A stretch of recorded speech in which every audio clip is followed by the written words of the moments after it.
Brother Slow.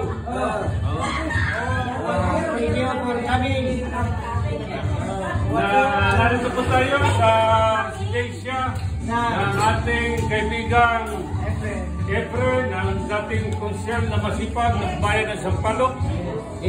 At narito po ang kanyang mga bisita sa araw na ito. Kaway kayo. Yan.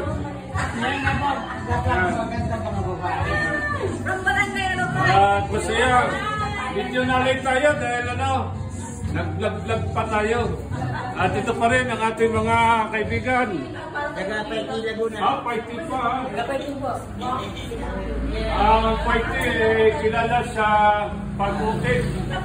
Woodcraft Capital of the Philippines. Pakiulit po nga. Woodcraft Capital of the Philippines, Paiti Laguna. At kaya naririto silang sila aking kaibigan, siya ang may paggawaan ng chess dito. Ang dating chess set o Sampaloc. Ako ang may kaharian sa Sampaloc. May hari, may reyna, may bishop, may kabayo. Boss, nga pala, kompleto. Talagang pinalahangan mo ako. Thank you. Salamat sa piyesta ng Sampaloc. Okay. At ang ating bulihan. Ayan pa, may bisita pa tumating. Naghahanap pa ng ilaw.